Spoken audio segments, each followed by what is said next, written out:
427 parts per million by 2030.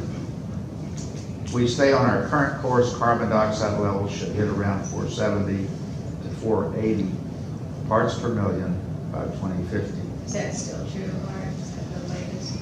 It hasn't changed. Yeah, we're going at the same rate. So 8 senators from the Senate Environment and Public Works Committee wrote the Environmental Protection Agency in 1986, asking the agency to write a report on carbon dioxide levels and the possible risks of doing nothing. EPA issued 2 reports in 1989 offering a thorough examination of what global warming would mean for the U.S. and policy options to consider. The 1989 report highlighted the northern movement of crops. Minnesota would win with a longer growing season, while states such as Texas would risk watching crop yields wither away. In 2012, Minnesota farmers got a windfall as the state led the nation in corn yields, while the southern plains and Midwest suffered through drought. Another section of the report looked at the potential for more conflicts over water because of greater use, less snowpack, and a faster melt, and drought. Uses of water for irrigation could conflict with water use for cities, wildlife, and recreation. The 2014 UN report stated median yields for major crops will decline globally by as much as 2% per decade throughout the rest of the century. These yield declines will happen as demand grows by an average of 14% per decade until 2050. Netra Chehedi, a professor at Arizona State University and contributing author to the IPCC's 2014 chapter on food security, noted that farmers in the U.S. are buffered because of the country's wealth, which translates into technology, infrastructure, real-time information, and institutions to support their production. Farmers in developing countries don't have those support tools. Well, I think it's worth emphasizing that some of those reports that were mentioned in that section were issued in the 1980s. So, I mean, 30 years ago. And we didn't pay any attention. Of course, it's been happening. Exactly what they said is becoming true, despite conservatives railing that none of these reports are right. There's stuff 30 years ago, they're saying what's happening now, and it's happening. We don't pay attention, we don't change it, not the same. It's more than moving slowly, they're not moving at all. One of those countries pay attention to these things. I think it's some money involved. It would mean that some people would probably get less profit or something if they had to make these changes. That's They don't have much the money in issue. China. They don't have much money in China on the average. Way below us. No money. It's something about the way the money is distributed. Well, yeah. They need their poor. So we have too much money. Well, it's the oil industry too that has been really fighting any kind of action on this, because they fought the renewable fuel standard with their own excuses. But the renewable fuel, it's so complicated because the renewable fuel standard also made it more difficult to conserve the land. Even though the biofuels did produce less methane, that's another thing about this book, is that it just demonstrates the incredible complexity of the fights between the livestock producers and the corn producers, because the price of corn goes up, the price of livestock goes down. I mean, it's just really. Well, you said the oil companies are responsible for it in this country.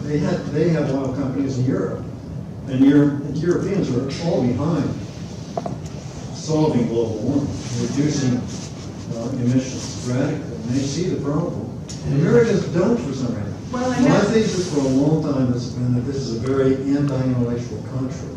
We're unique that way. I mean, we're pretty unique. We think we're the greatest in the world, but we're really anti-intellectual. We don't want to think. I mean, we look down on thinking. nerds in grade school, high school. I'm wondering if it has anything to do with the school system. There are so many people being churned out of the public school system that don't take an interest in insurance things. This, we'll get into this a little bit later if we have time to get into it. Let's get as much as we can, ignoring the elephant. Ignoring the elephant. Drought sweeps across the Corn Belt in 2012. Earlier in the spring, USDA economists had penciled out that the country would produce a staggering 15.9 billion bushel corn crop on 95 million acres. Within a 3-month span, USDA dropped national yield estimates by a whopping 43 bushels an acre, down from 167. 18 months later, USDA rolled out the department's new climate hubs that would be set up around the country. The goal of the 7 regional climate hubs and 3 sub-hubs is to understand the long-term risks to the food supply and better forecast when agriculture is going to be impacted. The climate hubs will do risk analysis of crop production, livestock and forestry to determine vulnerabilities and possible strategies or technologies that can mitigate climate change or help producers adapt. The Farm Bill Congress had approved in early 2014 afforded USDA a chance to expand research programs looking at climate change through the creation of a new research foundation in the bill that could provide up to $400 million for research. Scientists who could offer some insight on climate change and agriculture are effectively persona non grata when it comes to writing farm policy. Not one hearing was held by either the House or Senate Ag committees on the potential impacts of climate change on the food supply, livestock, soil erosion, water sustainability, or outright costs to consumers and taxpayers in responding to increasingly more expensive agricultural disasters. Rather than consider any preventive medicine that would translate into a direct budget item in the Farm Bill, lawmakers have consciously opted to ensure the cost of climate change to agriculture stay on the back end through more expensive disaster payments in the form of crop insurance subsidies. As Iowa State University economist Bruce Babcock pointed out, the contract between crop insurers and the federal government ensures as the cost of crop disaster rises, the federal treasury picks up a higher percentage of the tab. In return for the benefits of a strong crop insurance program, farm organizations will keep up their end of the bargain by producing an increasing number of analyses to demonstrate to the public that they are sustainable. The crop insurance industry and USDA's risk management agency put together a report in late 2009 which determined the crop insurance industry was moving into a new period of uncertainty because there are too many variables affecting different crops and different regions of the country. The greater probability of catastrophic events hitting farmers would likely translate into insurers having to increase their reserves to handle such events. Still, the crop insurance industry largely avoided getting involved in the debate during the Farm Bill to champion better conservation practices to help farmers adapt to climate change. This next section is what I talked about last month, about brownback and widen. It's my favorite section. Can you read it? It's called Agriculture and Climate Change. Brownback and okay. I've new reading glasses, just got new lenses in my eyes, so I might be screwing this up. The Kyoto Protocol, 1997, set specific greenhouse emission reduction goals for 37 major economies around the world. Kyoto would have set up a global trading platform for countries to trade on emission levels. Some environmental groups, such, I guess it's as, an environmental defense fund reached out to agricultural groups trying to make the pitch that agriculture could benefit from environmental or ecosystem services. In 2000, the climate meeting was at The Hague in the Netherlands. That was where the United States, in the waning days of Clinton's presidency, further championed the idea of carbon sinks to help offset the demands of reducing greenhouse gas emissions. Agriculture and forestry are really the only two sectors of the economy that have the potential to sink or store carbon. Understanding Congress would reject any deal that damaged the U.S. economy, the Clinton administration picked the idea of using forests and farmland as carbon sinks. Farm and ranch groups had been talking intensively about climate change, and there was a lot of early activity around climate, agriculture, and carbon sequestration. Though Congress had flatly rejected the Kyoto Protocol, there was legislation trying to address the global demands to reduce greenhouse gas emissions. The prevailing mindset was to do it in a capitalistic way. I love that. That would fuel some enterprises or market opportunities, hence the concept of cap and trade. By 2001, in the beginning of the Bush administration, bills and amendments were getting floor discussion in the U.S. Senate and getting relatively easy nods of approval from both parties. Then Senator Sam Brownback, a Kansas Republican, and Senator Ron Wyden, an Oregon Democrat, offered the Carbon Sequestration and Reporting Act, promoting carbon sequestration through forest and agriculture-based efforts. On the Senate floor, Brownback and Wyden offered an amendment to the Farm Bill in which they agreed to write language to create a $5 million carbon sequestration program that would allow private companies to pay farmers and forest owners money to store carbon in the ground. The Brownback-Wyden amendment was agreed to by unanimous consent. The final conference report for the 2002 Farm Bill was loaded with programs to help spur a carbon market, including authorization of such markets through conservation innovation grants to pay farmers for certain farming practices to store carbon in the soil. Lawmakers introduced nearly 70 bills, resolutions, and amendments specifically addressing global climate change just in 2001-2002 alone. Senators continued pushing cap and trade programs. In 2002, the Senate passed a statement, 8811, declaring that the U.S. needs to take leadership to deal with the threats of global warming. Yet, the bill passed by the Republican-led House in 2001 didn't have any language on climate change. The bill's findings instead focused on the value of coal as an energy source and keeping energy affordable. Bullshit, I added. Congress couldn't, sorry, I'm a little editorial. Congress couldn't come to terms to marry up the differences in the bills.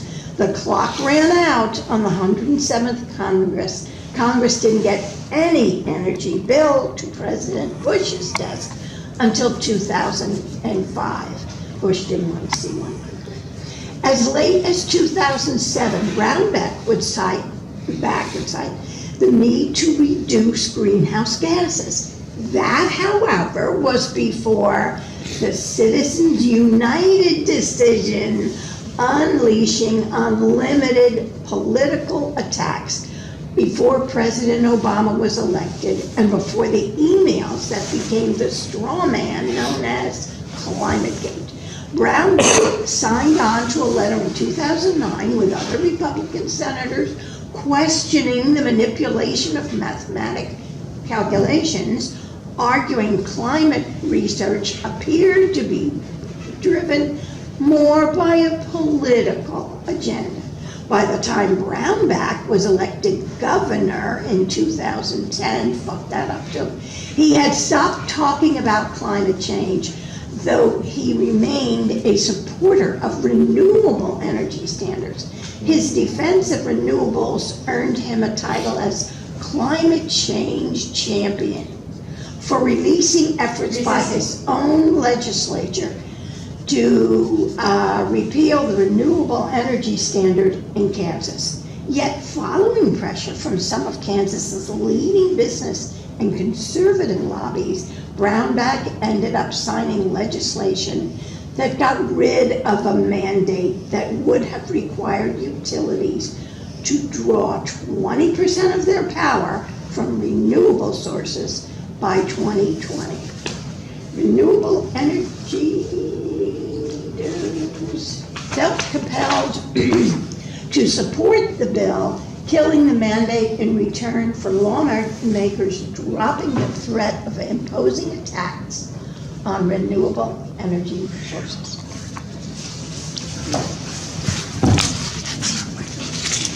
Remember the Cokes are in Kansas. Yeah. And also keep in mind that ranching, agriculture, forestry, and oil hated each other's guts. They were constantly competing, spokesmen for their oil, for their industries, and therefore very little was going to get done. There were just too many hands in the pot. And by the way, you would be amazed at how much water is demanded drilling an ordinary oil well. It's humongous water. Does anybody know anything about the Coke influence on state politics in Kansas? I don't. I wonder if anybody does. They get the legislation passed all the time, so they put their hands there, and it affects every state. They're very much involved. I lived in, They're huge players. I lived in Wichita, and the Coke influence there was, of course, throughout the state and locally very heavy. How did you see it? How What did they do? How did it express itself? I was not on a political journey then, I didn't know much about it, other than I saw their smokestacks. They were good employers. We have other examples of people like that, or companies like that, so. But Art, isn't the difficulty of answering your question caused by the way they work through front groups, Sure. nonprofits? ALEC, would that be one? The ALEC is one, but only one. The American They're active in Arkansas, but Industry, they're hardly extremely to long. find. I've talked to our legislators about them, legislators about them, and they think they're active in the legislature, but they're not sure because they work so directly. It's just so interesting to me that there was so much action in the beginning before Citizens United, that they were working together, that Sam Brownback was working with Ron Wyden, this extreme conservative working with this. They had the same goals. They recognized that climate change was happening until they were told not to. It's funny how every issue you look into, Citizens United comes up down the line someplace, no matter what the issue is. Money is influencing everything in this country, and that the decisions reports that And don't forget, all of these companies had the same thing. Remember the Big Eight? Cooper's Lybrand and Arthur Anderson? There were like 8 major accounting firms. These people were all their companies, and of course, thank you, they screwed up my client Enron big time. They knew what the was in each other's private stuff. And it was as big of an accounting, because you have to come up with numbers with the state and the federal government. It was also it was a fix-in the accounting industry as well. That's working against each side. They were taking sides and not taking sides. That was a nightmare I saw. Okay, let's go on. Yeah. Corn Belt rising. In the mid-1990s, after Republicans captured control of Congress, there was a surge in efforts to reduce farm subsidies and push farmers into growing crops as the market dictates. What came about was the Federal Agricultural Improvement and Reform Act, or FAIR Act, F-A-I-R. But everyone called it, and still calls it, freedom to farm. Congress created a $5 billion a year direct payment program in return for dropping some subsidies, such as target payments and acreage caps meant to protect price floors. Yet, commodity farmers largely didn't change what they grew. New hybrids, chemicals, and the introduction of biotech crops drove more per acre production. Paralleling the reforms in freedom to farm, the livestock industry was a building boom of hog confinement operations in the 90s as well. But then the economies in Asia fell into a major recession in the mid-90s. That hurt major export markets not only for grains but also meat, notably pork. In 1998, the hog market crashed, leading to the legendary,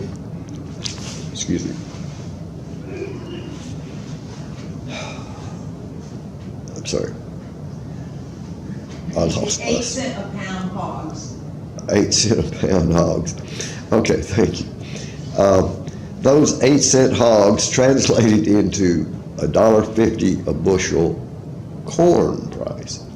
Farmers continued to search for a way to make any kind of money off their corn. Increasingly, they turned to ethanol. Henry Ford ran the first Model T on corn ethanol. He also saw a modern cellulosic ethanol industry. As we know, ethanol lost out to rich, abundant petroleum. Still, ethanol blends have persisted in parts of the country with mixes ranging from 5% to 10%. Ethanol became a way for farmers to make a little more money on their corn rather than just sell it as a commodity. Beyond a few major players such as Cargill and Archer Daniels Midland, ethanol plants were largely local operations funded either by the existing local farmer co-op, or the creation of a new one. It took a decade for production to move from $1 billion gallons to slightly more than 2 billion gallons in 2002. Shortly after, however, production began to soar. By 2004, ethanol plants in the U.S. were producing 3.4 billion gallons a year. Ethanol was buoyed for a time by individual states either creating 10% blend mandates or offering service stations incentives to install E10 pumps. Blending ethanol with gasoline also generated a 51 cent tax credit for the company that blended the alcohol fuel with gasoline. That subsidy, along with some state tax credits, were enough to make companies commit to buy ethanol as long as the tax credit made it fiscally beneficial. What changed the industry was the legal outlook on ethanol's main competitor as a gasoline additive, methyl tert-butyl ether, or MTBE. The additive was found to contaminate groundwater, and the EPA looked for ways to phase out the fuel.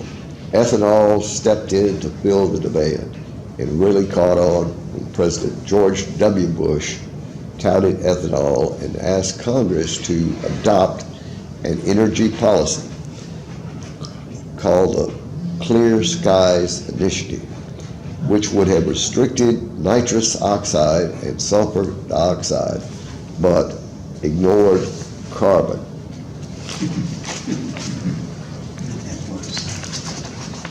And, young man, would you like to? Oh, I think it's worth mentioning that in those days when ethanol was ramping up, a lot of environmentalists that I knew were concerned about carbon and warming were actually against ethanol, although it was good for the environment as a renewable fuel and everything. It's bad for people because it raises the price of food in a big way. And that was a big argument against ethanol. It was the only renewable fuel that was almost unanimity against in environmental. There was some conflict about that. Some said that did not raise the price of fuel, did not raise the price of food because the price of food was going up, the price of corn was going down. So that was not totally clear, but definitely it did make conservation more difficult because land that had an Iowa, like in the Conservation Reserve Program, was put into use again so they could make more money off it. There were a lot of bad things about ethanol, well, you'll see, there's more. Another argument against ethanol is that, it's supposed to be, we're replacing